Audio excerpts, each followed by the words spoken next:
საღამო მშვიდობისა, ეთერშია სოლიდარობის დრო TV4-ზე და გადაცემას გაუძღვები მე დავით ახვლედიანი. ჩვენი სტუმარი გახლავთ პარტია სოლიდარობა მშვიდობისთვის თავმჯდომარე მიხეილ ჟღენტი. საღამო მშვიდობის ბატონო მიხეილ. საღამო მშვიდობის ბატონო დავით, მიესალმე პანცონ მაყურებელს. საუდის არაბეთში, ჯედაში დასრულდა მოლაპარაკებები ამერიკულ მხარესა და უკრაინის ხელისუფლების წარმომადგენლებს შორის. მიღწეულია პირველადი შეთანხმება ცეცხლის 30 დღიანი შეწყვეტის შესახებ. ანუ უკრაინელები დათანხმდნენ ამას. რა თქმა უნდა, ეს იყო პირობა ამერიკელების მხრიდან წაყენებული, თუმცა ჯერ უცნობია რუსეთის პოზიცია. გაიმართება ასევე რუსულ მხარესთან ეს მოლაპარაკებები. საინტერესო გახლავთ ის, რაზე წამოვა რუსეთი. ახლა მარკო რუბიომ სახელმწიფო მდივანმა თქვა ასეთი რამე, რომ იმ მიღწეული შეთანხმების თანახმად ამჟამად ბურთი იმყოფება რუსულ მხარეს. ანუ ისინი მოელიან რუსეთის მხრიდან დადებით პასუხს, რომ ეს 30 დღიანი ცეცხლის შეწყვეტის შეთანხმება შევიდეს ძალაში. თუ რუსეთი ამას არ დათანხმდება, უკვე ყველაფერს დააბრალებენ. ევროკავშირიდან უპირველეს ყოვლისა ისმის მოწოდებები, რომ თუ რუსეთი ამაზე არ წავა, ეს იმას ნიშნავს, რომ რუსეთი არის გამოხატული აგრესორი, რომელსაც არ სურს ამ ომის დასრულება. აი თქვენი შეფასება როგორი იქნება ამაზე? კიდევ ერთხელ მოგესალმებით. რუსეთს ძალიან ბევრ რამეს აბრალებენ. ძალიან ბევრ რამე დააბრალეს და კიდევ დააბრალებენ. ანუ რუსეთი ამას მიჩვეულია, სიახლე ამაში არაფერი არ იქნება. უბრალოდ ჩვენ გავიხსენოთ დღევანდელი სახელმწიფო სასაზღვრო წარმომადგენლების ოფიციალური პირების განცხადებებით მოვიშოლიოთ, რომ მხოლოდ რუსეთის პირობებით მოხდება მოლაპარაკების დაწყება, ეს ერთი. მეორე ის, რომ ვლადიმერ პუტინმა 20 იანვარს გააკეთა ამაზე კომენტარი, რომ აი 4 რეგიონიდან, რომელიც აღიარებული აქვს რუსეთს, იქიდან უნდა გავიდეს ჯარი, უნდა მოხდეს უკრაინის ნატოზე უარის თქმა უკრაინის მხრიდან და ამის შემდეგ შეიძლება საუბრის დაწყება. წინააღმდეგ შემთხვევაში რუსეთი ამ პირობებზე არ წავა და ახლა მოდით გავიაროთ რა ჩემი აზრით, რა ინტერესი აქვს ამერიკის შეერთებულ შტატებს. ამერიკის შეერთებული შტატები ძალიან ჩქარობს და მისთვის თავარი არის, რომ აი პირველ შედეგებში ტრამპის მმართველობის ეს სამშვიდობო მოლაპარაკება თავის პლუსში ჩაიწეროს. ამავდროულად დარწმუნებული ვარ, ტრამპი ამითი კიდევ ერთ განცხადს გააკეთებს იმასთან დაკავშირებით, რომ ამერიკის შეერთებული შტატები არის ზესახელმწიფო, ხოლო იგი არის ადამიანი, რომელსაც შეუძლია უკვე მსოფლიოს მართვა და დღეს მსოფლიოში ყველაზე ცხელი წერტილი და ყველაზე ტრაიკული ადგილი არის უკრაინა. აქედან გამომდინარე, უკრაინას თავისი ინტერესები აქვს, ამერიკის შეერთებულს თავისი სწრაფი ინტერესები აქვს, მაგრამ მე ღმადა ვარ დარწმუნებული, რომ დაახლოებით ალბათ 3-4-5 დღე გავა. დღეს მე მგონი რუბიომ განაცხადა ასევე, რომ მას კომუნიკაცია ექნება რუსულ მხარესთან და გამომდინარე იმ გამოცდილებიდან, რომელიც ჩვენ გვაქვს ბატონი ტრამპის აი ბოლო განცხადებების, რომელსაც მას შეუძლია ძალიან მარტივად შეცვალოს თავის შეხედულება და რაღაც კონკრეტული თემა ისე შეატრიალოს, როგორც მას სურს. არ გამოვრიცხავ, რომ სიტუაცია შეიცვალოს და ბურთი იყოს შუა მოედანზე, ანუ ცენტრის ხაზთან იყოს და იქიდან დაიწყონ ართულ ამ ურთიერთობის. რუსეთისთვის კიდევ ერთხელ მივარებ, რუსეთისთვის თავარი არის უკრაინა არ იყოს მისთვის საფრთხე. ეხლა ამ მოლაპარაკებების მთავარი მიზეზი და მთავარი შედეგი რა უნდა უკრაინას? უკრაინა ღმადაა დარწმუნებული იმაში, რომ იმ 4 რეგიონს რუსეთი ცოცხალი თავით არ დათმობს. გამორიცხულია. კიდევ ერთი წელი რომ მოუწიოს ბრძოლა, ამ ბრძოლას გააგრძელებს და ამ 4 რეგიონს არ დათმობს და ამას მოყვება კიდე სხვა რეგიონების და სხვა ტერიტორიების შემოერთება რუსეთის ტერიტორიაზე და უკვე აღიარების კუთხით.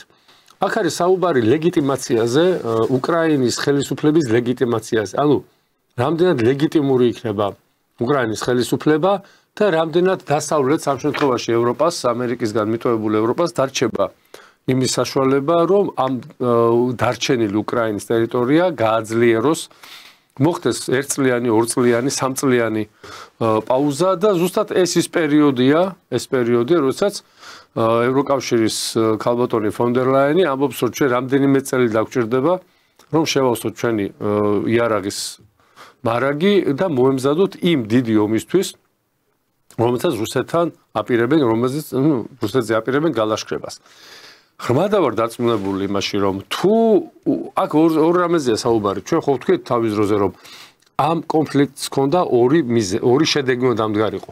ერთი შედეგი უნდა ყოფილიყო ის, რომ უკრაინა გახდებოდა ევროპის ნადავლი და ევროპა გაიყოფდა იქ რაც იყო და უკვე აი ეს მიწებიც გაყიდულია და ჩვენ მაგაზე ვისაუბრეთ, რომ მიწების ძალიან დიდი ნაწილი საერთაშორისო კორპორაციებზეა გაყიდული, თუმცა ამ მიწების ნაწილი უკვე რუსეთის მიერ აღიარებულ ტერიტორიებზეა და ის იშვიათი წიაღისეული, რომელიც ამ ხელა საუბარი მიდის, ისიც უნდა ყოფილიყო ევროპის, ასე ვთქვათ,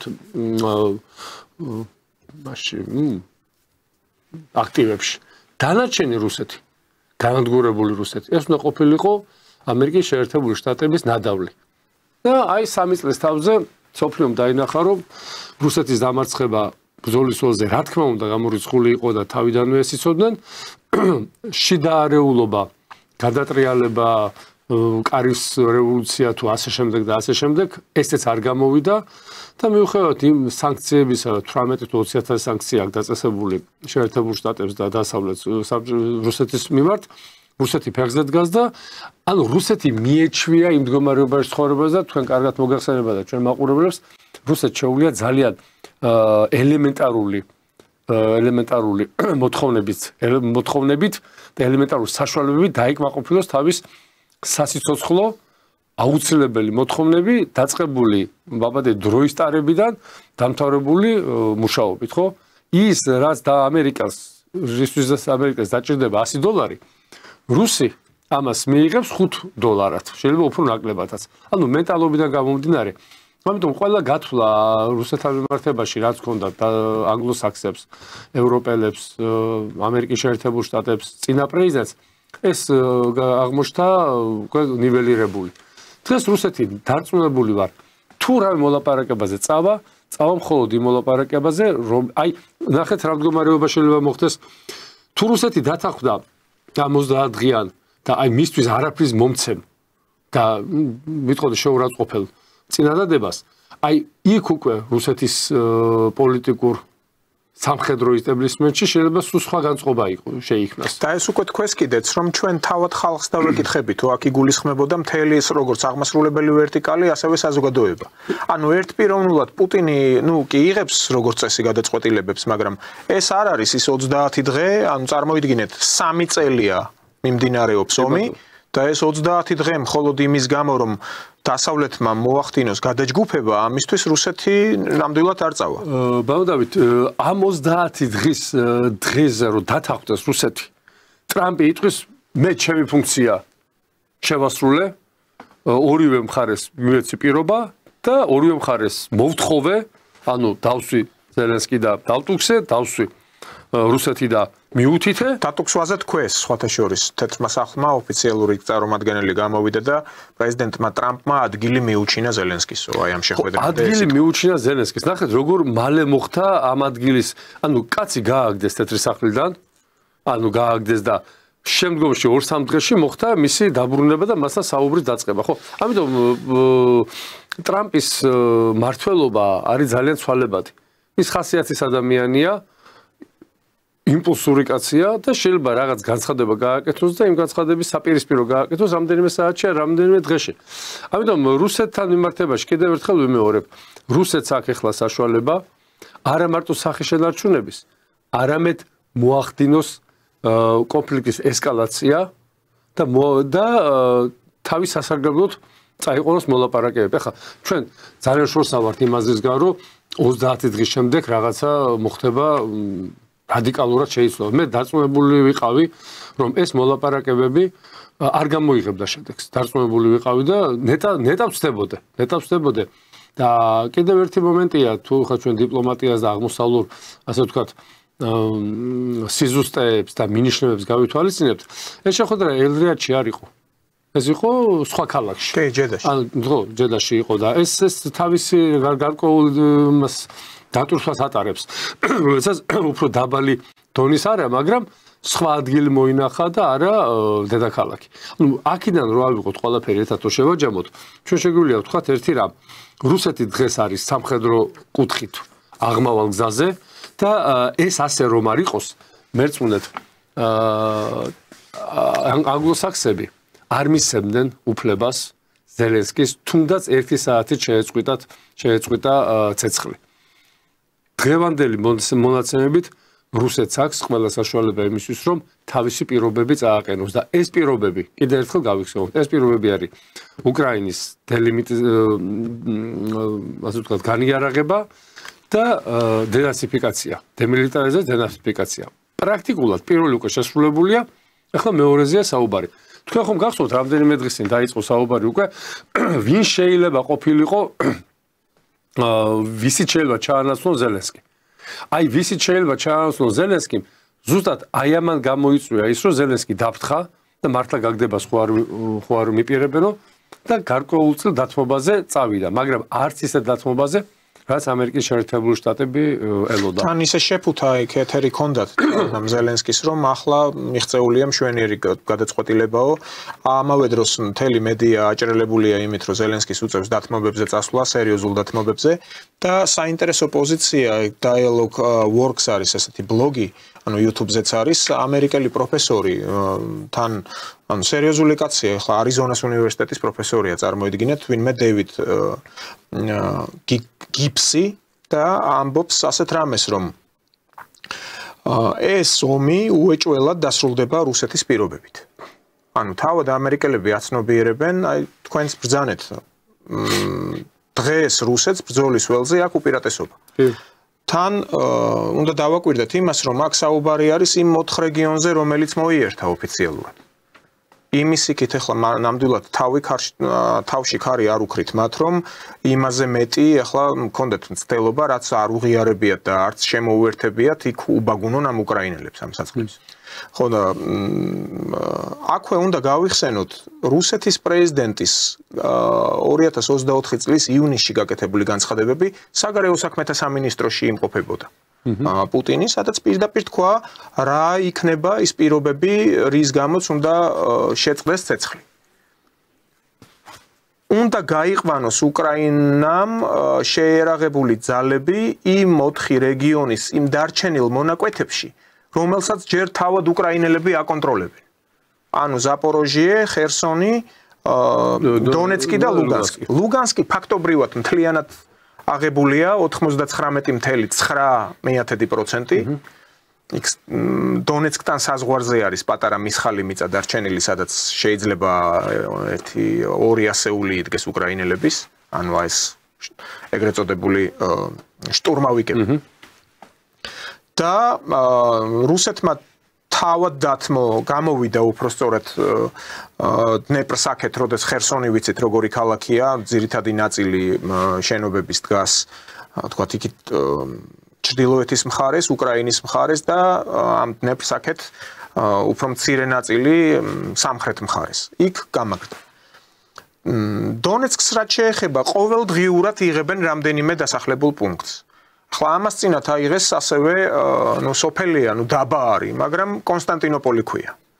და რუსულ მედიას პირდაპირ ქონდა გამოტანილი რუსკი взяли კონსტანტინოპოლი ძახილის ნიშნით. ანუ იმ ასოციაციით, რომ თავის დროზე თურქეთის, სტამბულში ეკატერინე დიდმა გააგზავნა ფლოტიდან, მერე იქ პოტიომკინი.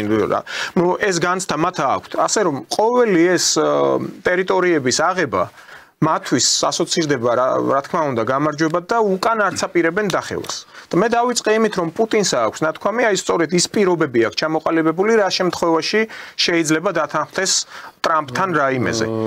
თქვენ სწორი აი მიგნება, არ ვიცი რა შეიძლება ამას დავარქვათ, მაგრამ სწორად ბრძანეთ, რომ ტრამპს უნდა დაიწეროს ქულა. მაგრამ რა აქვს ტრამპს საიმისო, რა ბერკეტები აქვს ტრამპს საიმისო, რომ რუსეთი რაიმენაერად გაწნეხოს. ახლა ის ილუზიებია და ზღაპრები თუ კიდე იტყვიან, რომ იცით რა, აი სანქციებს დაუწესებს. მარცხნიდან, მარჯვნიდან, შვიდან, ყველა მიმართულებიდან, დიაგონალიდან, ჰორიზონტალიდან, ვერტიკალიდან, ეს არის ზღაპარი. ანუ ტრამპს არ აქვს საკმარისი ბერკეტები დღეს რუსეთზე ზემოქმედებისთვის. კარგით, მოდით ჯერ იმ კითხვაზე გიპასუხებთ მოთხოვნაზე, რომ ეს რუსეთის მოთხოვნის შესრულება. დღეს არაერთმა რუსმა პოლიტიკოსმა გააკეთა განცხადება, რომ ჩვენ უკრაინა რომ მიყოლოდა მინსკის ხელშეკრულებას, მინსკის ფორმატს, ეს 4-ვე რეგიონი პირველ რიგში დონბასი და ლუგანსკი იქნებოდა უკრაინის შემადგენლობაში, უკრაინა იქნებოდა მთლიანი სახელმწიფო ყოველგვარი პრობლემების გარეშე, ოღონდ ამ ორ რეგიონს ექნებოდა განსაკუთრებული სტატუსი, ეს იქნება კულტურული ავტონომია, იქნება თუ იქ სახელს მოიფიქრებდნენ, მაგრამ ეს არ იყო ამოცანა დასავლეთის. დასავლეთის ამოცანა იყო ომი. აი ჩვენ საიდანაც დავიწყეთ საუბარი, დასავლეთის ამოცანა იყო რუსეთის ბრძოლის ველზე დამარცხება და მე რუსეთის განადგურება უკვე 2 საუკუნის განმავლობაში მესამეჯერ. ამიტომ დღეს კიდე განცხადება გააკეთა რუსეთის პოლიტიკურ ესტაბლიშმენტმა, რომ ჩვენ თუ კიდე არ მოხდა იმ პირობების შეთანხმება, ჩვენ გავაგზავნებთ და უკრაინა უფრო მეც დაკარგავს, ვიდრე დღეს ვითხოვთ. ანუ რუსეთი აღეროს პირობას ის დამითმეთ, რასაც დღეს ვითხოვ, თორე უფრო მეტის დათმობა მოგიწევს. ამაში არის ლოგიკა. და ჩვენ არაერთხელ ვქონია რუსეთის ისტორიიდან გამომდინარე, როდესაც ის მზად იყო მცირედზე, მაგრამ აიძულეს უფრო მეტი წაეღო. ეხლა რაც შეეხება მოლაპარაკების შედეგს. ჩვენ არ ვიცით რა საუბარი იყო ზელენსკისთან. რაც არ გამოვიდა სააშკარაოზე, მე რა ვარ დარწმუნებული იმაშიც, რომ მარტო სამთვეზე არ იყო საუბარი. იმაში შემიძლია დაგარწმუნოთ ბატონ დავით, თქვენს და ჩვენი მაყურებელი, ძვირფასი მაყურებელი, რომ ამ მოლაპარაკებაზე სადამ დაждდებოდნენ უკრაინელები და ამერიკელები, რუსების პირობები, რა თქმა უნდა, იციან ამერიკელებმა და არ შეიძლებოდა რომ ზელენსკის პირველივე დღეს ეთქვა ის პირობები, რა პირობების რუსეთს აქვს. არ შეიძლებოდა ხა ლოგიკას მიყვეთ რა. არ არის ეს ის ადამიანი, რომელიც თავს ესე ამპარტავანი, თავხედი ადამიანია შეირცხვენდა.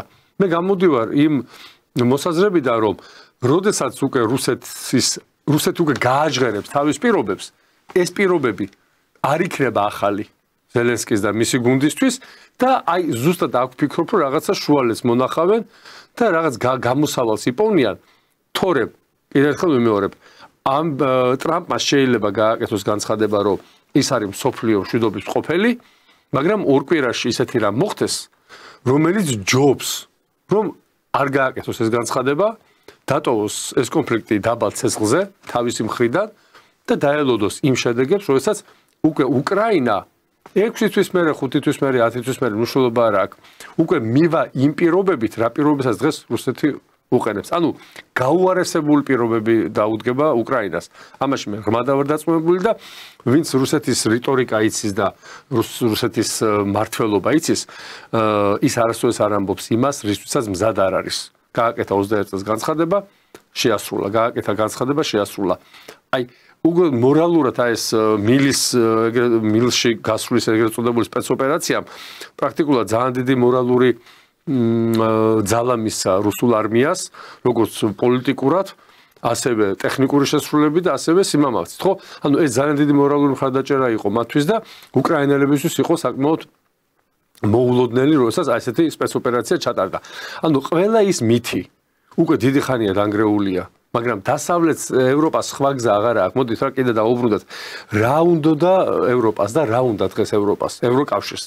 ევროპის სხვადასხვა ქვეყნებს კიდე სხვა ინტერესები აქვს და ყველა ისე არ ფიქრობს.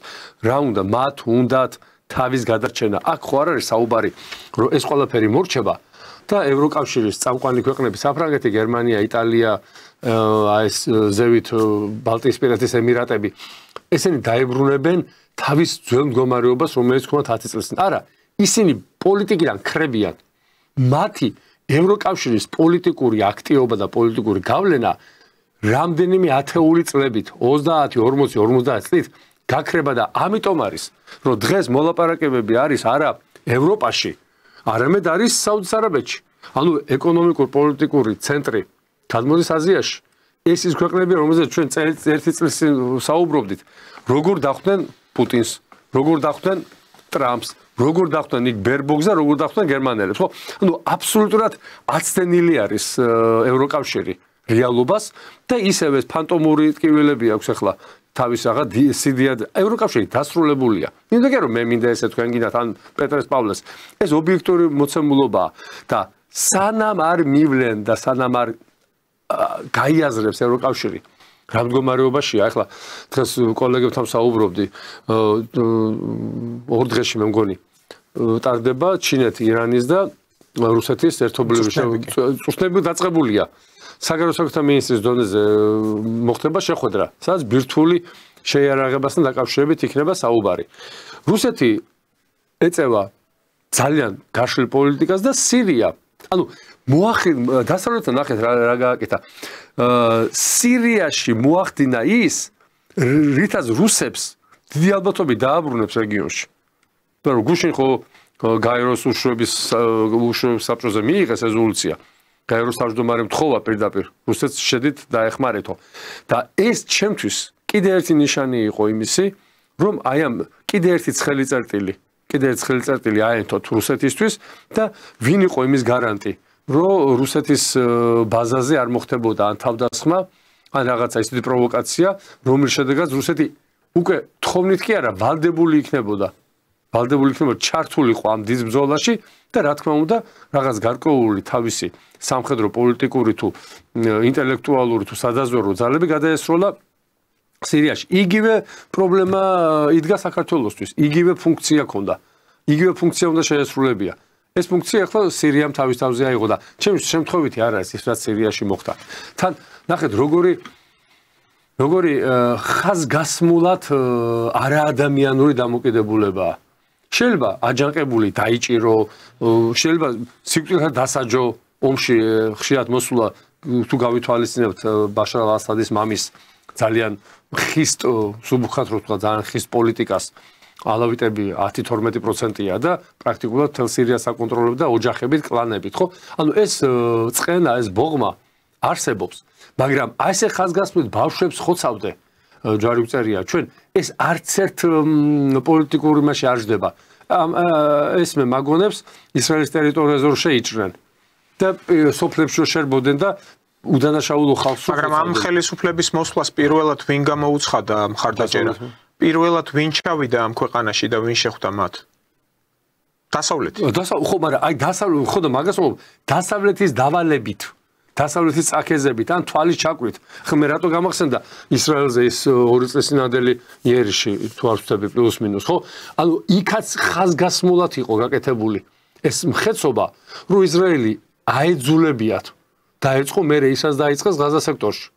ანალოგიური აქ არის, შენ შეგიძლია ვიღაცა გამოვიდა შენთან შენი ხელისუფლების წინააღმდეგ, ანუ იგივე ალავიტების წარმომადგენლები, დასაჯე ისინი, კაცები დასაჯე, ოფიცრები დასაჯე, აჯანყებული, მაგრამ რასერჩი ბავშვებს, რასერჩი ქალებს, რატო აკრავ ჯვარზე და მე რატო ხდება ჯვარზე მისი მოკვდინება, ხო? ანუ ეს ხო ხაზგასმულად უკვე მიდის რელიგიური დაპირისპირებისკენ.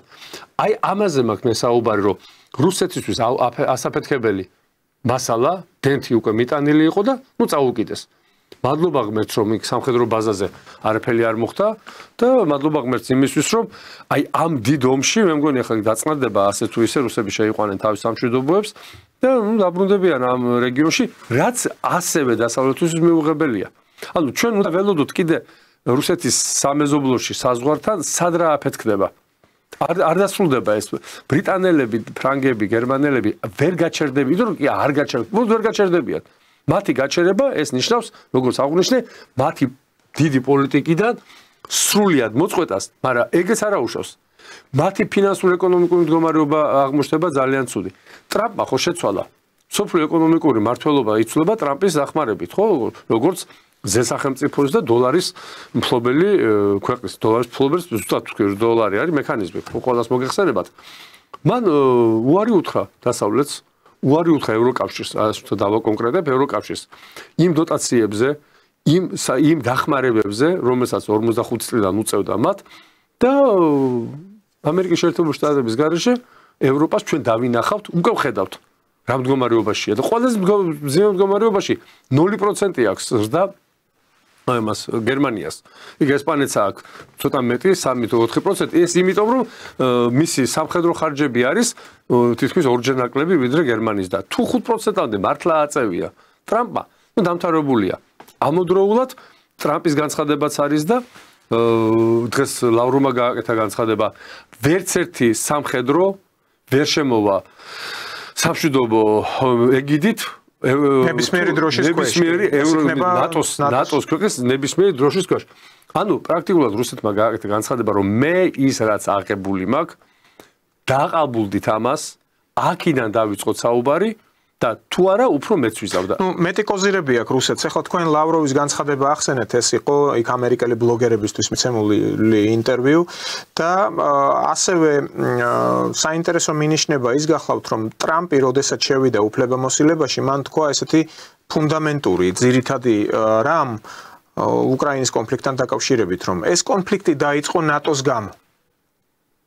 ტრამპის სიტყვებია ეს. და ეს ამიტომ უკრაინა ნატოში ვეღარ მოხვდება, არ მიიღებენ უკრაინას ნატოში. თუ კი ტრამპი ამას აღიარებს და ამბობს, რომ ეს ნატოს გამო დაიწყო, რასიზმარიც არ უნდა ნახოს ემანუელ მაკრონმა, სტარმერმა ან სხვა რომელიმე ევროპელმა ლიდერმა, რომელიც რუსოფობიულად არის განწყობილი და ანტირუსულ პოლიტიკას დღემდე აწარმოებს, რუსეთი ვერ შეეგუება, უბრალოდ არ დაუშვებს არც ერთი დასავლური ქვეყნის სამხედრო კონტინგენტს თუნდაც თქვათ ერთ ასეულს უკრაინის ტერიტორიაზე. თუ ასეთი ასეულები არიან როგორც დაქირავებულები და ჩვენ ვხედავთ როგორ ანადგურებს მათ. ნუ იქ ყველა იხოცება რა თქმა უნდა, უკრაინელებიც, რუსებიც, მაგრამ აი ეს დაქირავებულებიც. რაც შეეხება ამ პოლიტიკას, რაც აქვს ამერიკის შეერთებულ შტატებს ამჟამად ევროკავშირის მიმართ, ჩვენ ვიცით იმ საბაჟო გადასახადების დაწესების თაობაზე, რომელიც უტოლდება დაახლოებით 25%-ს, ანუ ტარიფები გაზარდა ტრამპმა ექსპორტ-იმპორტზე, ეს არის ძირითადად ფოლადი და ალუმინი, რაც ძალიან მნიშვნელოვანია ევროპული ისევე როგორც ამერიკელებისთვის, ახლა იქ თავიდან ტრამპის პირველი მმართველობის დროს ძირითადი ომი, ესეთი ეკონომიკური ომი იყო ავიაგიგანტებს შორის. ანუ ვიცით რომ Airbus-ი არის ევროპული, Boeing-ი არის ამერიკული და სწორედ აი დიურალის, ალუმინის და ასეთი ძვირფასი უпростоრად მნიშვნელოვანი ესეთი მეტალების მიწოდებაზე იყო ეს ამბები. ხო, ურსულა ფონ დერ ლაიენი შეწუხებული გამოვიდა ევროკავშირის ეკონომისტებს დაუანგარიშებიათ, უпростоრად ბრიუსელის ბიუროკრატებმა დაიანგარიშეს ზარალი, რაც ახლა ტრამპმა მაგათ გაუკეთა. ეს უდრის არც მეტი არც ნაკლები 26 მილიარდ დოლარს ზარალს ევროკავშირისთვის. ნუ ჯერჯერობით ასე იანგარიშეს. ძალიან ცუდ ხასიათზე არიან ამის გამო. ახერხებენ ჩვენ კიდე მოძღვრავენ, მაგრამ წარმოიდგინეთ 26 მილიარდი, როდესაც თან რეცესიაა დაფიქსირებული. წამყვან ქვეყნებში გუშინ ქონდა Deutsche Welle სიუჟეტი ქონდა მომზადებული 1300 ევროდან 1700 ევრომდე, ეს არის, ნუ, მართალია ის სეგმენტი, რომელიც დაბალ ხელფას იღებს ან დაბალზე ოდნავ მცირედით უფრო მეც, მათთვისაც არიგებენ პურს ქუჩაში. ზაფხულობით მე ვარ შემსწრე და რიგი დგას ჩვეულებრივი მოქალაქეების, ახლა იქ ქუჩის შადრევნებიდან ნაკლებად სვამენ წყალს, აი გეუბნებით მაგალითისთვის ქალაქ ბონს. და რეფრიჟერატორი ჩამოდგებოდა, დგას იქ თეთრ ხალათში ან ქალი ან კაცი და არიგებს ორი რიგია, ერთი მარცხნიდან, ერთი მარჯვნიდან, ვისაც უნდა, ვთქვათ, გაზირებული წყალი, ვისაც სურს გაზის გარეშე. მეც მდგარო არ ამ რიგში, იმიტომ რომ ზაფხულია, მზე აჭერს, ხო და უფასოდ იყო? რა თქმა უნდა. თან გერმანული სიზუსტით, თუ ერთი ადამიანი ხარ რიგში, ერთ ჭიქას გაძლევენ. ხო და მე ქართულად ორი მოვითხოვე და არაო მაშინ თავიდან ჩადეკეთ რიგშიო. ანუ ეს გერმანული მომენტები არსებობს. ხო და ეხლა მე მართალია კი მეცინება, მაგრამ ძალიან მძიმე მდგომარეობაა გერმანიაშიც. ამ სიუჟეტში იყო ნათქვამი, რომ ყოველი მეშვიდე გერმანელი უკვე ღარიბია. აჩვენებენ როგორ იქექებიან ბუნკერებში, როგორც ჩვენთანაც არის ესეთი ეპიზოდები, ხო, ვინც ქალაქში მოძრაობს და აკვირდება, რომ უპოვარი ხალხი ურნებშიც ეძებს საკვებს. და ამ სურსათის დარიგებაში უკვე დგანან ადამიანები, რომლებსაც აქვთ ხელფასი, რომლებიც მუშაობენ, თუმცა არ ყოფნით. აი ასეთი მდგომარეობა არის დღეს ევროკავშირის ლიდერ ქვეყანაში. ბატონ დავით, რაც მოგივა დავითაო, ყველა შენი თავითაო. ეს ევროპაზე ახლა საუბარი და არა ჩვენზე. ჩვენ რაც მოგვივიდა, ისიც ჩვენი სისრულისგან მოგვივიდა, აყვავებული ქვეყანა მიწასთან გავასწორეთ, ხო, 90-იანებში და მე მოყოლებული და ეხლა თლად კარგად ვერავარ, სერიოზული პრობლემები გვაქვს და რომელიც დადგება ძალიან მალე. უფრო ცხადად. ბატონო მიხეილ, თლად აყვავებული არ იყო, დაღმავლობა იწყებოდა, მაგრამ ის რესურსები რაც იყო. არა, უყურეთ, რა ხა შედარებით, მომისმინეთ ბატონ დავით, ხა მე ცოტა მეტი მახსოვს, თქვენ არც თქვენ ახლა ძალიან ახალგაზრდა, მე თქვენზე უფროსი ვარ. აყვავებული ქვეყანა იყო მენტალურად, მორალურად. ჩვენ ვიყავით ადამიანები, რომელსაც ხვალინდელი დღის არ გვეშინოდა. ჩვენ გქონდა ჩვენი მწამსი, გქონდა ხვალინდელი დღის იმედი და არ ვიყავით დაზაფრულები. ყველა როგორც დღეს პოლიტიკოსი, მაშინ პოლიტიკა აინტერესებდა იმ ადამიანს, ვინც პოლიტიკაც არ არსებობდა. არსებობდა ჩინოვნიკური სამსახურები და სიტყვა მოიტანა, პერსპექტივა იყო. ჩემი ნათესავი, რომლის ბიძაც მუშაობდა ერთ-ერთ სამინისტროში, კვების შეწყვეტილების სამინისტროში, თავისი დიშვილს ჩააბარებია გემოკვებაზე. იმიტომ რომ განაგდებული ხო გემოკვება გპში თქვი იმაში აღარ მახსოვს თუ ქიმიურზე მოგეთ რა ჩააბარებია იმ ფაკულტეტზე 5 წლის მერე თავის სამინისტროში დაესაქმებია ანუ ეს რა თქმა უნდა ნეპოტიზმიც არის და დასავლეთში ნეპოტიზმია ნეპოტიზმი ესეთი უნდა ვერ გაეკარები მაღალ ეშელონებში ამიტომ პერსპექტივაზე რომ საუბრობ ადამიანს ხვალინდელი დღის იმედი ქონდა დღეს ხვალ რა იქნება ვინც ადიმუშავებს, ვის გაუშვებენ, ვის დატოვებენ, ვის რა მოუვა, მერთადერთად ადამიანი ავად გახდეს. პრაქტიკულად შეუძლებელია მისი მდგომარეობა, ხო გარდა იმისა, დიაგნოზს ვერ უსვამენ და სავსეა თურქეთი, სავსეა ქართველებით, როცა ჩვენთან ჩამოდიოდნენ. სტატისტიკაც იყო ეს სხვა ამბავია. ამიტომ გერმანიას და დასავლეთს მოუვიდა თავისი ესეთ რა, როცა ადამიანი ზედმეტად გაძღება მე ეწება სხვადასხვა გამოვლინებები, რომელსაც ის ვერ აკონტროლებს. აი დაახლოებით ეს მოუვიდა საბჭოთა კავშირის დაშლის შემდეგ მათ მიიღეს განუზომელი შემოსავლები, როგორც ამერიკის შეერთებულმა შტატებმა, ასევე ევროპამ. და აი ადჟიროს ბისილის რო იტყვიან რა. აბსოლუტურად ლოგიკურია რაც მოძდით 2-3 წლის წინ ამას ვარაუდობდნენ თვითონ საღათმოაზროვნა გერმანელები, იმიტომ რომ შეუძლებელი იყო ისე გაგრძელებული იყო როგორც გრძელდებოდა. შეუძლებელია შენ იაფი გაზი გქონდეს, ამ იაფი გაზით შენ იყო კონკურენტი უნარიანი და იმ ქვეყანას დაუწყო ომი, იმიტომ რომ გადახდა აღარ მოგინდა. ანუ წართვება მოგინდა, იმაში რა შენ კაპიკებში გაძლევს, დაბალფასში გაძლევს შენი მეზობელი თუ პარტნიორი, ეს აღარ გაკმაყოფილებს. შენ უნდა მიუვარდე, გალახო, დაუნგრიო და წაართვა. აი ეს დაემართა და ყოველ დღე ჯანდაცვის სფეროში, სოციალურ სფეროში, რასაც თქვენ ბრძანებთ მე ძალიან ძნელი არის დაალაგებული, დავარცხნილი ქვეყნისთვის და იმ ქვეყანაში მაცხოვრებული ადამიანისთვის აი ესეთი კატაკლიზმებში აღმოჩენა რა. თქვენ ხო გახსოვთ 92-93-ში რამდენი პროფესორი, მეცნიერი, ინტელიგენციის წარმომადგენელი შიერი დარჩა ერთ დღეს და გარდა მაგისა ეს ხალხი ნერვიულობისგან გარდაიცვალა 60-65 წელს ბევრმა ვერც მიატანა, იმიტომ რომ შეეცვალა, ყველას არ შეეძლო ვაჭრობა, არც არის ყველამ რატომ უნდა ივაჭროს ყველამ. როდესაც პედაგოგის ხელფასი $1, $2, ლექტორის ხელფასი $8 იყო.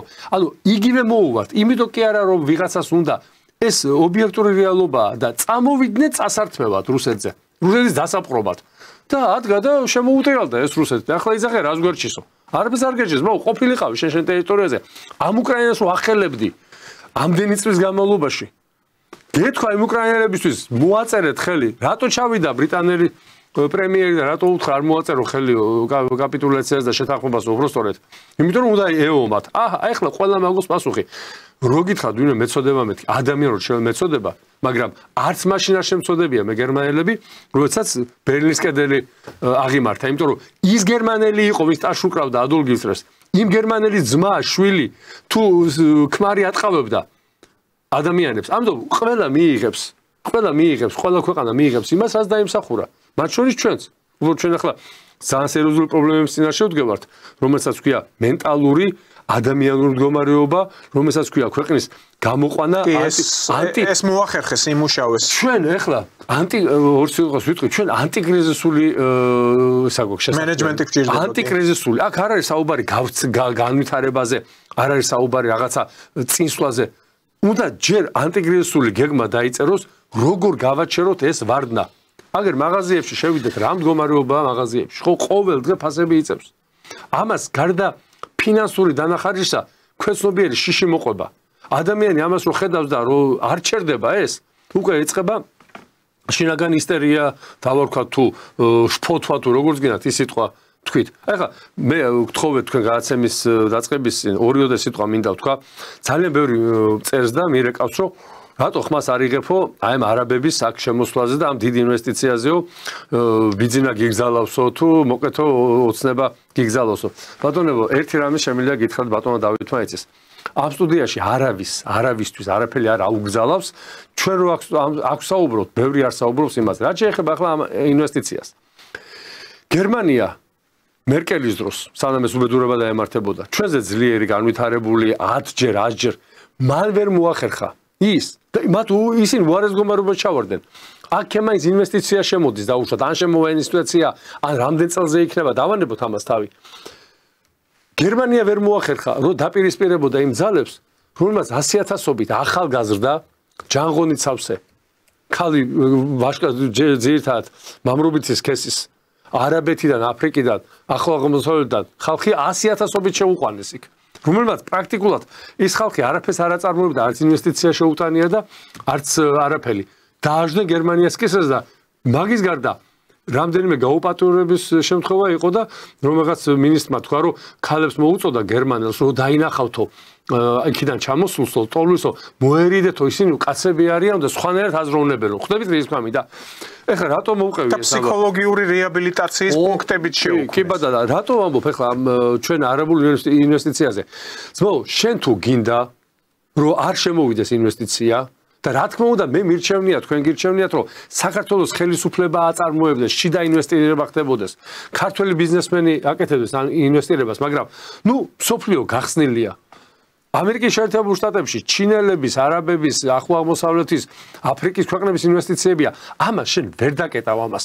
ჩვენ გქონდა დაკეტილი ქვეყანა, რომელსაც ერქვა საბჭოთა კავშირი, სადაც არავითარი ინვესტიცია არ შემოდიოდა საკუთარი შიდა ინვესტირების გარეშე. და კაციშვილი მე ისე გავატარე ბავშვობა ერთი აფრო-ამერიკელი ყავდა ზანგი ნანახი, ხო? ანუ ეს თუ გინდა მაშინ ქონდა ეს ქვეყანა. რას ერჩოდი, რას მიადექი და მე ჩაქუჩი და იმითი უროთი დაამტრია. აგერ მეორე ქვეყანა არის ჩრდილო კორეა.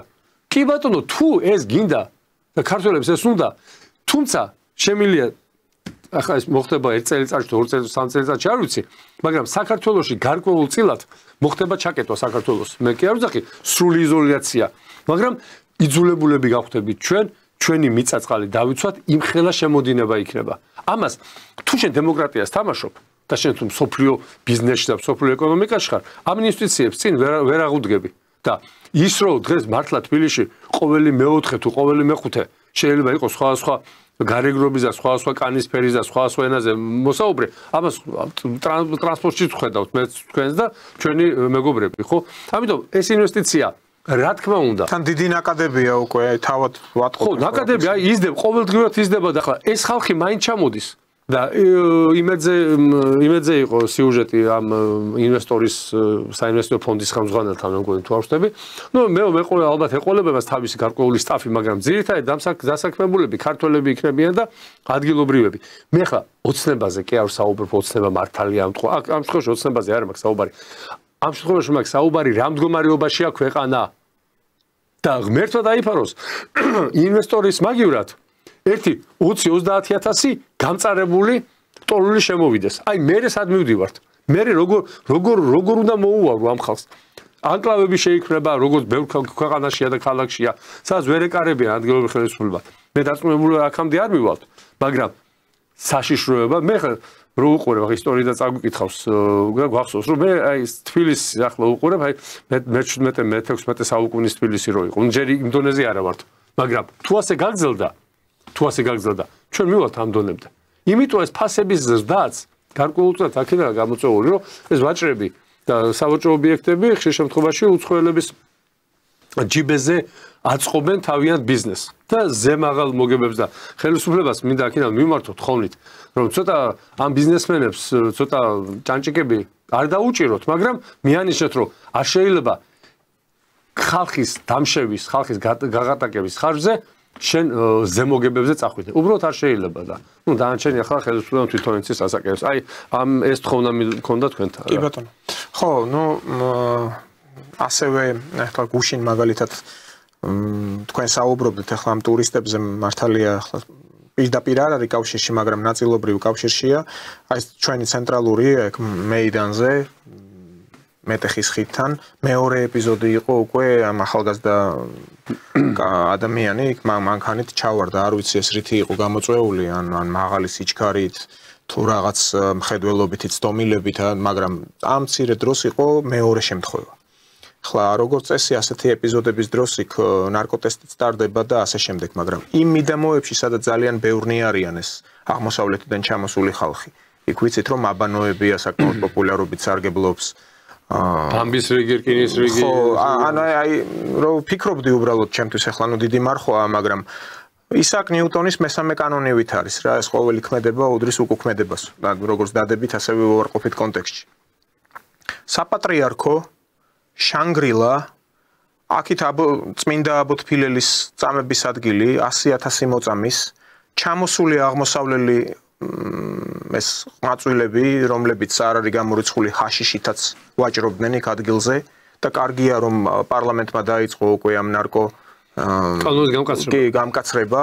აი ეს ყველაფერი წარმოიდგინეთ რომ ერთმანეთს პრინციპში არ ესადაგება, რაღაც მისაღებია, რაღაც ფორმულა ან გასამკაცრებელია, ან ძალოვნები უნდა ჩადგნენ, როგორც ახლა ნებისმიერ პარიზში, ან რომში, ან ბერლინში, უფრო სხვანაირი კონცენტრაცია ამ თქვა პოლიციური ძალების ასეთ ადგილებში. იქ ბაბილონივით არის აღამოს საათებში, ახლა კი ტურისტები ჩამოდიან და თანხასაც ტოვებენ, მაგრამ ბევრი კითხვები ჩდება ზოგადად. ანუ კითხვები ჩდება სიონთან, აი ზევიდან რომ ჩამოდიხარ, ასათიანის ქუჩიდან რომ ჩამოდიხარ, პრაქტიკულად სიონთან არის სამი დიდი ბარი გახსნილი, ზედამხრიდან რომ ჩამოდიხარ, გარეთ წირვას ვერ დაესწრები. იმიტომ რომ იმხელა ხმაზე არის ჩართული ამ გარე კაფეები განსაკუთრებით ზაფხულში. მუსიკა რო წირვას გარეთ ვერ დადგები ზაფხულში. როცა თქვენ მართალებს ძანათ, როცა შანგრილა გაქვს, იქ სადაც არის შენი სალოცავები და არის ის ადგილი სადაც არა მარტო შენი იქ არის სომხების იქ არის ჩვენი მუსლიმების ძმების ებრაელების ანუ ასეთი ადგილი ცოტა უფრო უნდა იყოს მოვლილი ამ კუთხით და ცოტა უფრო უნდა იყოს ნაფერები რომ არ შეიძლება ლოცვა სადაც არის იქ კივილწივილი იყოს და იქ კიდე ღმერთმა იცის იმ შენობებში რა ხდება ეგ ხო არავინ არ ვიცით არა ეს უბეკი ეს სხვა უბედურება დავანებოთ თავი ხო ჩვენი პატარა გოგოების თქვენ მიმიხვდით მე რის კი არა მე მივხვდი ეს ცოდვა დღეს ინტერვიუ მივეცი და მოლიერის სიტყვებია რომ არ ხდებაო არაფერი შემთხვევით თუ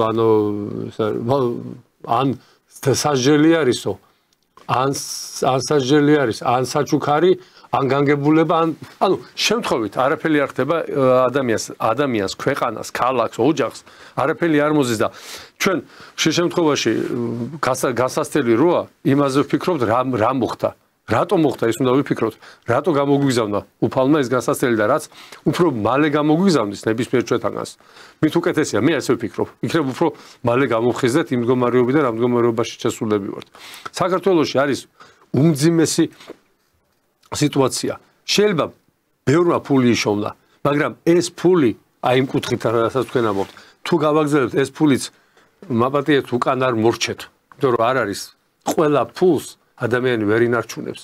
და ხშირ შემთხვევაში ძალიან დიდი ფულის შენარჩუნებას ძალიან დიდი ცხოვრების წესი, ნორმალური ცხოვრების წესი ჭირდება, ქრისტიანული, ადამიანური ცხოვრების წესი ჭირდება, თორე შეიძლება ისეთ მდგომარეობაში აღმოჩნდეს დიდი ფულის, დიდი ქონების და დიდი ბიზნესის პატრონი, რომ ნებისმიერი გაჭირებული ადამიანის შეშურდეს. ამაზეა საუბარი, ხო? და ის პროცესები, რაც დღეს საქართველოში მიდის, ჩვენთვის ასაფიქრებელია. და კიდევ ერთი საკითხი, 9 წელი მოემატა სააკაშვილს სასჯელი. დღეს მოსამართლე კოჭლამაზაშვილმა გამოიტანა ეს თავისი გადაწყვეტილება და 2009 წლის მაისიდან 2013 წლის 25 თებერვლამდე სააკაშვილის პირადი კომფორტის და ფუფუნებისთვის დანაშაულებრივად გაიფლანგა სახელმწიფო ბიუჯეტიდან კუთვნილი 9 მილიონ ლარზე მეტი მთელი სია ვიზზე დაიხარჯა მოკლედ ის ქალბატონები რომელიც მის კოჰორტას ამშვენებდნენ როგორც დიონისეს რო ნიმფები მიყვებოდნენ ძველ ბერძნულ მითებში და ახლობებით ესეთი აურა იყო ამ კუთხით, ნუ ახალგაზრდა ქალბატონები იყვნენ, ზოგი ნიჭიერი, ზოგი ნაკლებ ნიჭიერი, ყოველ შემთხვევაში აქ არის ჩამონათვალი ვიზე რა დაიხარჯა და მცირე თანხები არ არის, 6401 ლარი. ხა გვარებს რა თქმა უნდა არ დავასახელებ. 10670 ლარი, 1600 ლარი 5430 ლარი, 15873 ლარი. ამას ცალ-ცალკე იმიტომ ვამბობ, რომ ცალ-ცალკე პერსონებზეა ეს დახარჯული. გვარებიც წერია, ხო, ან გვარებს ნუ რაღაც ეთიკური იმიდან გამომდინარე, რა თქმა უნდა, არ ვამბობ ახლა. ხო და სააკაშვილზე რომ გამოიტანა სასამართლომ ეს განაჩენი დღეს დასავლური მედია კვლავ აჭრელდა. უკვე ტექნოლოგიებსაც მიმართებენ გამოდებული აქვს მისი ყველაზე ტრაგიკული ფოტოები, სადაც არის გამხდარი თქვა წვერი რო აქვს მოშვებული, სადაც ეთყობა როგორ არის შუქ ჩრდილებიც მუშაობს რა, რომ გამხდარი რაღაც კახექსიური სახით და ასე შემდეგ და ძალიან განიცდიან რომ ასეთი რაღაც მოხდა. მოდით გეტყვით პირდაპირ. მე როგორც ადამიანურ დონეზე ნამდვილად მეწოდება ის. ადამიანურად კი ბატონო. ღმერთმანი, აი გეფიცებით წმინდა წაქცეულ ადამიანს წიხლი ზოგადად ძალიან ისეთი რამეა, რომ არ უნდა დააჭირო, მაგრამ მის მართლობის პირობებში რაც ხდებოდა, ну, ასე რა ვიცი, რას შევადარო, ყველამ კარგად იცის, რამდენი მსხვერპლი, რამდენი სისხლი, რამდენი უბედურება, რამდენი რეკეტი სახელმწიფო დონეზე და რა გამოიარა უბრალო ადამიანებმა. რამდენი ცოდვა. რა თქმა უნდა. გიქნებავთ ბიზნესმენებმა, უბრალო ხალხმა, იმ ოჯახებმა, ვინც დაკარგეს თავიანთი პირმშოები, ახალგაზრდა ბიჭები პირდაპირ ქუჩებში რო ხოცავდნენ, როგორც საორმოცე ქათმებს რო კლავდნენ დასავლეთ საქართველოში. 30 წლის წინ, აი ბატონ მიხეილ იმ პერიოდს თქვენ რო იხსენებთ, აი ამ მდგომარეობაში იყო ხალხი ჩაყრილი და დასავლური მედია უბრალოდ ან ინფორმირებული არ არის აი ამ ყველაფერზე. ახლა აქ ჩვენთან ეს ფოტოები ძდევს ამ ქალბატონების, ვინც ასე მარაგდებოდა ამ გადასახადების გადამხდელთა ჯიბეებიდან ამოღებული ფულით, ანუ სახელმწიფო ფული მიდიოდა ეს. და კიდევ მთელი რიგი არ არის იქ ჩამოთვლილი. აკლია, ახლა გეტყვით პირდაპირ ვინაიდან უკრაინელია ის თუ არ ვცდები, ივანა მელაი იყო ასეთი მომღერალი. არ ვიცი, მაგრამ ეს ქალბატონი სულ ტრაბახობდა, რომ თქვენ არ იცითო, მე იაზვისდაო პირდაპირ ამბობდა, ანუ მე ვარსკვლავი ვარო. ხო და ნუ რა ვიცი. ვამბობთ, ახლა ჩვენ სულ იმ თემას მივადექით, რომელიც თქვენ დაიწყეთ საუბარი. ნუ ის მასაჟისტი გერმანელი დოქტორ დოტი ამაზეც ხო იციან. ანუ თვით ოცნების ხელისუფლების წარმომადგენლებიც ამბობდნენ, რომ სააკაშვილის მმართველობის დროს რაღაც გაკეთდაო. ამბობენ, მაგრამ აი ის გაკეთებული გადაფარა აი ამ უზნეო ცხოვრება. სტალინი მეძავეობისთვის ცამდვილის პირშო საყვარელი ყოლოდა სამსახურიდან აგდებდა მოპარვა, ანუ სიძვა და პარვა. ეს ორი ძირითადი მომენტია სახელმწიფოს ნგრევის და კიდევ ბევრი რაღაცეებია, რომელიც აღებულია ბიბლიიდან, ხო? ეს ადამიანი რაზე გასამართლდა? პიჯაკებს და რაღაცებს, როგორც თვითონ ამბობს. და არ გასამართლდა 8.08.08-ს გამო. იცით რატო არ გასამართლდა? თუ რომ მივადგეთ ჩვენ დღევანდელი ხელისუფლება. მე ზუსტად შემიძლია გითხრათ 2 წელიწადში. ცხინვალის ეს ტრაგედია გამოძიებული იქნება. ოღონდ ცხინვალის ტრაგედიას თუ მიადექი და მიშა სააკაშვილი მიაყენე კედელზე, იმ ხელა ენას ამოიდგავს, რომ ნახევარ კონგრესს, სენატს და ევროპარლამენტის დეპუტატებს და დღეს მომქვეთ ჩინოვნიკებს გვერდით მიისვავს. აი ამიტომ ყელყელაობს ეს ვაჟბატონი და ამბობს, რომ ბებია ჩემის რავჩიტირის და კომუნისტების მიღებულ ბინას დამიყადაღეთო. იცის, რომ ხმას ვერ გასცემენ, იმიტომ რომ ამერიკელები ეუბნებიან ჯერ კიდევ ამ ჩვენ ხელისუფლებას, რომ ამ თემას არ შეეხოთ. თორე ნახევარი ჩვენი პოლიტიკური ელიტა ჩეკებით, ქვითრებით აქვს გადაღებული. იქ კიდე სხვა რამეები აქვს გადაღებული. იქ ზოგი ქალი, ზოგი კაცის ვინც იყვნენ ჩამოსულები, მას დადიოდნენ სხვადასხვა პოზებში. ანუ ამიტომ არა, თორე სააკაშვილი სამუდამო აქვს მისასჯელი აი ამ 0-0-ას გამო. და არა მარტო მაგას. ნახევარი მისი გენერალიტეტი, ვინც მაშინ იყო გენშტაბის უფროსთან დაწყებული, დამთავრებული იმ ოფიცერს, რომელიც ბრძანებას აძლევდა. ყველა ციხეშია გასაშვები, მაგრამ ამას რომ მოკიდო ხელს მოს, მაშინ უნდა კონდეს იმპერია. შენ დიქტატურას თუ ამყარებ, დიქტატურას ფული ჭირდება, ბატონო დავით. დიქტატურას დიდი ფული ჭირდება. და შენ თუ დიდი ფული და ეკონომიკა არ გაქვს მოკოქილი, მაშინ დიქტატურაზე ვერ მოაწერ ხელს, იმიტომ რომ რაღაც მომენტში ეს პროცესი გაგექცევა. სტალინის თუ დიქტატორს ეძახდნენ, სტალინმა ყველა პირობა შეუქმნა. მას აი ძირითად მოსახლეობას იმის რომ ისინი მშვიდად ყოფილიყვნენ. სტაბილურობა რა არისო? Facebook-ზე დებდნენ ხოლმე. 1958 და თუ 60 არა ფული როდის შეიცვალა 61-ში. ხო? 61-დან 90-მდე 0.2-0.4 კაპეკი ღირდა ელექტროენერგია. აი ეს არის რადიოში აცხადებდა თვეში ერთხელ რა გაიაფთა და როგორ და რა. ესა სტაბილურობა, მაგრამ როცა შენ ეკონომიკა ესე ძალიან მძიმე მდგომარეობაში გაქვს, მაშინ ვერ დაეჯახები ამერიკის შეერთებულ შტატებს და ევროპას, იმიტომ რომ ერთი გადაკეტვით შეიძლება ჩამოგინგრიოს ყველაფერს, თორე კიდევ ერთხელ ვიმეორებ, სააკაშვილი გასასამართლებელია თავის პატრონებთან ერთად, რომელსაც მართლა უყვიროდა გალუსტუქს ღეჭავდა, მართლა უყვიროდა ამერიკის პრეზიდენტს, იმიტომ რომ ის დაპირდნენ. ერთ საქმეში იყვნენ. ხო, ანუ ერთ საქმეში იყვნენ და ამარო პირი გახსნას შოშიასავით. ეხლა პირველ გავხსნა იმდეს მოვისვალ გვერდით. გახსოვთ ხო ის დანიელ ფრიდი რა ხშირად ჩამოდიოდა. ყველანი ესენი ყველანი ერთი იმითი არიან გადაჯაჭულები რა. ერთი ძაფით არიან გადაკერილები. ამიტომ ეს ამათ ჯერ ვერ ჩაშლი. სანამ ამერიკის შეერთებულ შტატებში არ მოხდება ეს პროცესები, რასაც ჩვენ ველოდებით, თუმცა არც საქართველოს ხელისუფლებას და არც ქართულ ხალხს არ უნდა ქონდეს ესეთი ხბოს სახტინება, რომ აი ტრამპი ახლა ჩვენ ილუზიები არ უნდა ქონდეს. დავივიწყოთ. ტრამპი აი დავლაგდებით ტრამპთან, ოპოზიცია იძახის დავლაგდებით ხელისუფლებას და გარკვეული სურვილი და ხელისუფლებას ყველა ხელისუფლებას უნდა ქონდეს სურვილი, საშუალება და უნარი დაალაგოს არა, დაამყაროს საქმიანი ურთიერთობები დიდ მეზობლებთან, ხო? მათ შორის ისევ ვიმეორებ რუსეთთან, რომელიც არის შენ დიდი მეზობელი და რომელიც აუცილებლად შემოვა დიდ პოლიტიკაში და დიდ თემებში და მე უკვე სხვა საუბრები იქნება.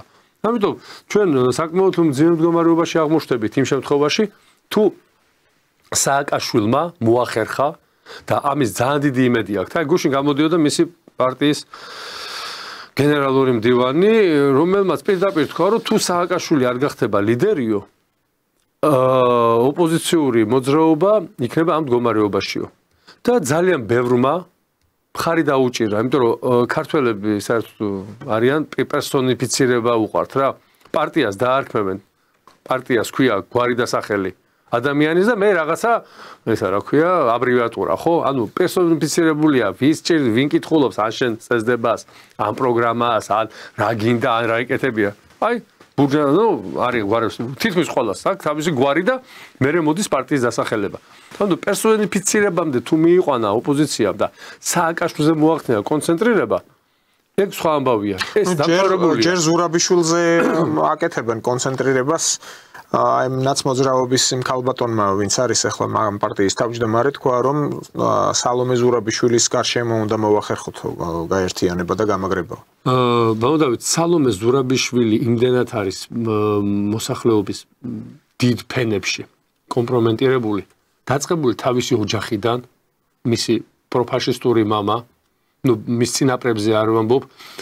მისი წინაპრები არ იყვნენ, რომ გაიქცნენ საქართველოსდან და ბავშვები რო შეატოვეს, იუნკრები რო შეატოვეს ამ მაბატია სიტყვა ამ თაღლითებმა და ამ გადაგვარებულებმა, მათი შთამომავლები არიან დღეს. არაფერი არ შეცვლილა. შვილთა შვილები მიდის ახლა ბრძოლა. იმათი შვილთა შვილები და მე მახსოვს რეჯიბ ჟორდანია რო ჩამოვიდა 93-14 წელი იყო და პარლამენტში მოვიდა, უნდა გენახათ როგორ შეხვდნენ. როგორ შეხვდნენ ეს ახლა თვითონ პირველად მე არაფერი პრობლემა არ მაქვს ამ ადამიანს, მაგრამ ესე იგი დიდი ჟორდანიას ვინ ერთი თაღლითი გაუნათლებლების ხროვა ავანტიურისტების მოვიდნენ ქვეყნის სათავეში და წინა დღეს მიიღეს კონსტიტუცია და მეორე დღეს ესე რა ქვია, ერთმანეთს ვეღარ ცნობდნენ, ისე გარბოდნენ საქართველოსთან. ამათი შთამომავლები არიან, იმიტომ რომ როგორც გაზდი ბატონო დავით, თქვენ ოჯახში რასაც თქვენი შვილი ისმენს და რასაც ჩემი შვილი ისმენს და მე რასაც ვისმენდი ოჯახში, ჩვენ ყველა ოჯახებიდან გამოვდივართ. ჩვენ ყველა ოჯახის წევრების მონათხრობზე, მათ საქმიანობაზე ვართ გაზდილი.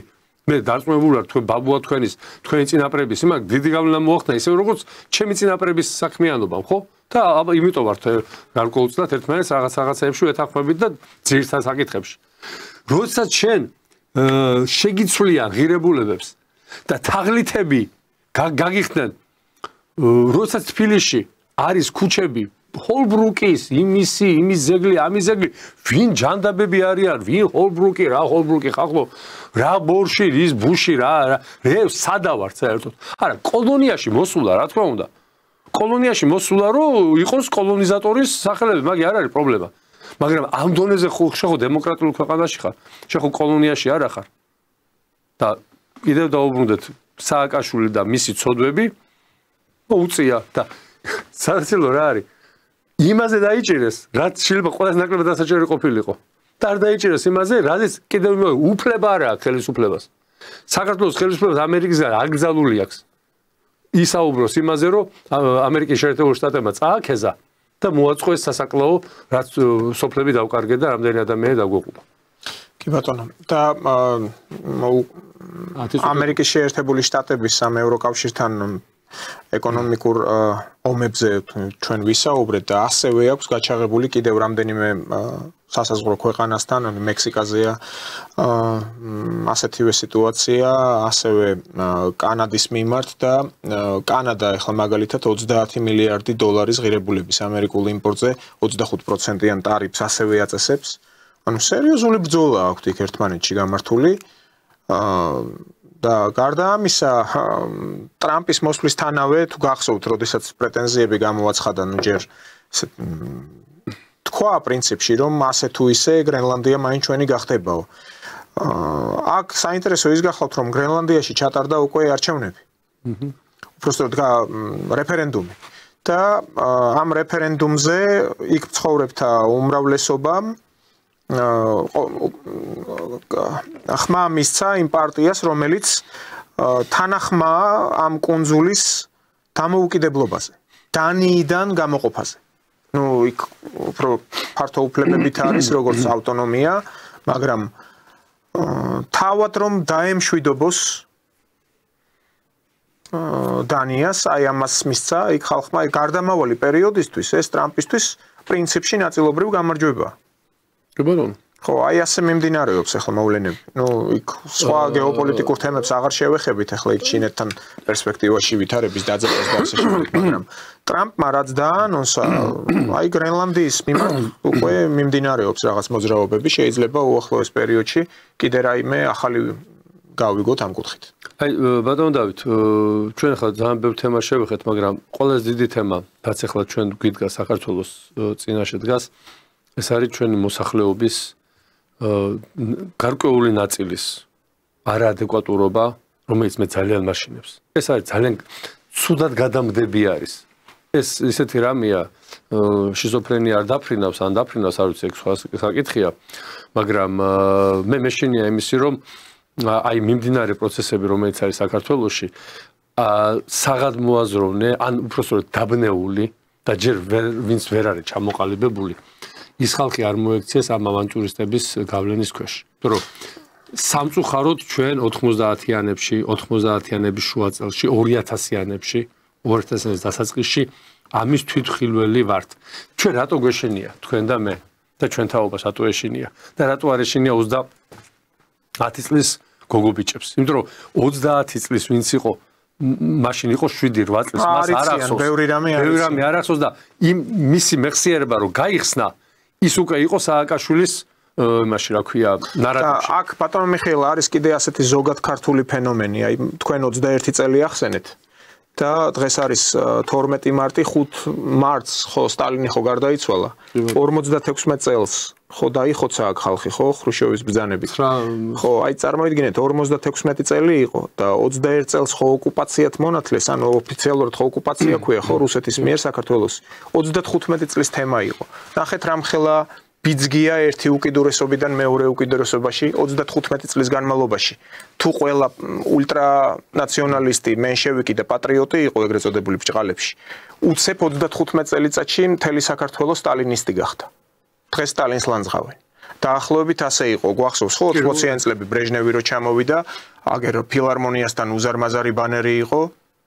შევარდნაძე, რომელიც მერე ამერიკელებს ემსახურებოდა, როგორც ცნობილი ფოტო იყო ბრეჟნევის და ხონეკერის კოცნა, რამის შევარდნაძემაც რამის ასე აკოცა და ასევე გადის პერიოდი, აი საუკუნის მეოთხედი, რაც მაგალითად მოვიყვანე გასული საუკუნის 20-იან წლებიდან 56 წლამდე, იგივე ახლა აი ეს ჯენზები გამოსულები არიან და ილანძღებიან. ხო და აი ეს არის ქართული ფენომენი. უკიდურესობებში გადავარდნილები. და თუ უკიდურესობებში გადავარდნილები ვართ 2 წუთს ვითხოვ თუ შეიძლება. უკიდურესობაში გადავარდნილები ვართ, მაგრამ აი ეს თაობა უკვე ზის კიდე ერთ თაობას. ანუ პრაქტიკულად აი ამ 30 წლის 32 წლის ვინც არიან, უკვე ზოგს შვილი ყავს 10, 12 წლის. 7 წლის. ანუ ეს ბავშვები ყავთ უკვე ჩათრეული. ანუ მესამე თაობა იწამლება. ერთი მოიწამლა ჩემი თაობა და ჩვენი თაობა დავარქვათ, ვინც მაშინ ვიყავით 25-26 წლის და თქვენ ცოტა უმცროსი, მერე მოიწამლა, ვინც მაშინ იყო 30-27-ის და ეხლა არის მესამე თაობა. ანუ თაობები მოწამლეს ამათმა ტყუილი დაპირებებით.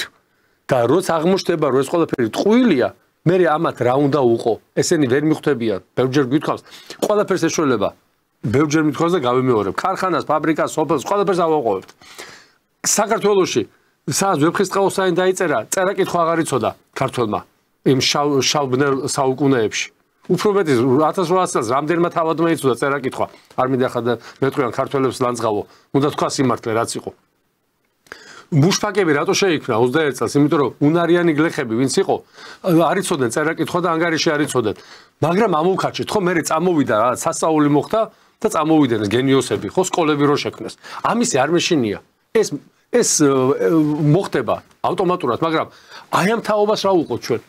ამ ბავშვებს, რომლებიც გონზე არ არიან, რუსთაველზე ნახეთ რეებს ყვირიან, რეებს არ ვიცი, აი ძალიან აი ამ თემას რო ვეხები, მართლა ადამიანურად მეშინია, იმიტომ რომ ესენი ჩვენი შვილები არიან და კიდევ უარესი, ესენი ყველა გაქცევას აპირებენ, იცით? და ყველა ვერ წავა. აი ვინც ვერ წავა, ისტერიკაში ჩავარდნილები რო იქნებიან, უკვე იქ რა მოხდება ღმერთმა იცის.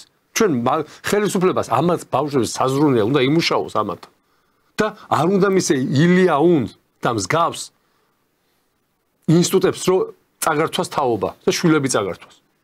დიდი მადლობა. მადლობა თქვენ. მადლობა ბატონ მიხეილ, ტელემაყურებელს შევახსენებ, ჩვენი სტუმარი გახლდათ პარტია სოლიდარობა მშვიდობისთვის თავმჯდომარე მიხეილ ჟღენტი. ჩვენ შევხვდებით ხვალ 19 საათზე. მადლობა ყურადღებისთვის. ნახვამდის.